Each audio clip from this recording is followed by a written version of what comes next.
You have seen that chaining and ranging are basic methods of finding out distances and relative positions of objects on the ground. Sometimes, though, you might find some obstacles on the ground which prevent you from carrying out ranging or chaining freely. So, how can you calculate distances and positions despite these obstacles?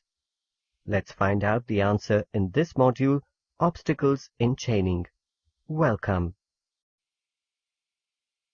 After completing this module, you will be able to solve the problems whenever obstacles occur in chain survey.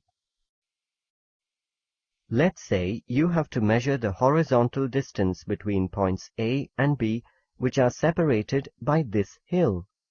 These stations are not intervisible because the hill is the obstacle to ranging. Note that there is no obstacle to chaining as you can carry out stepping on the slopes of the hill. To overcome the hill as an obstacle, set stations C and D between A and B. Ranging between A and B is obstructed by the hill, but you can carry out stepping with the chain from A to the intermediate station C and from the intermediate station D to B. After that, add the horizontal distances of AC, CD and DB to obtain the distance between A and B. Now, take a look at the points M and N. There is a large rock between them, so ranging cannot be carried out. But you can run a chain along the horizontal from M towards N up to the point directly opposite N, which is O. After that, run the chain from N to O. In this way, you obtain a right-angled triangle MNO. As MN is the hypotenuse of the triangle, you can calculate its length with the formula MN is equal to under root MO square plus ON square. So, remember, when there is an obstacle to ranging but not chaining, you can use the chain for stepping or triangulation in order to overcome that obstacle.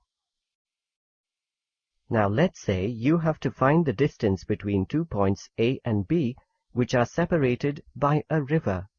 Here, the river is the obstacle to chaining but not to ranging. To find the distance between A and B, set a ranging rod each at A and B. Then, take a perpendicular offset at A to point C with the cross staff. Set a ranging rod at C.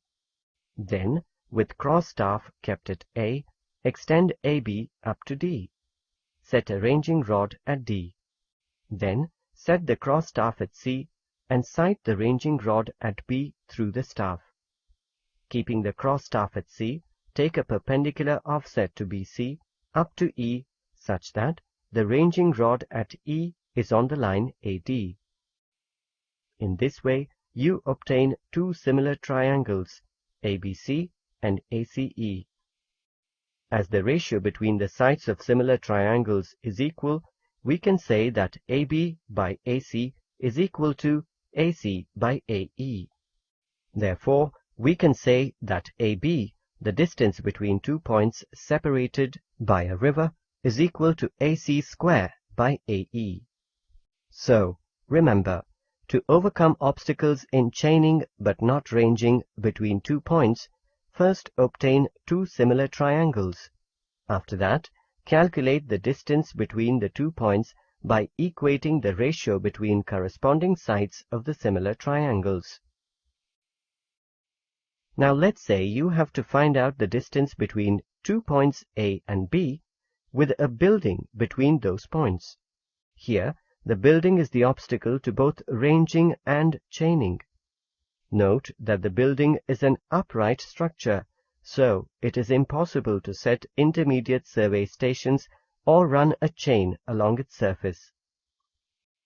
So, you can set the cross staff at A and mark a point C so that line AC is perpendicular to line AB.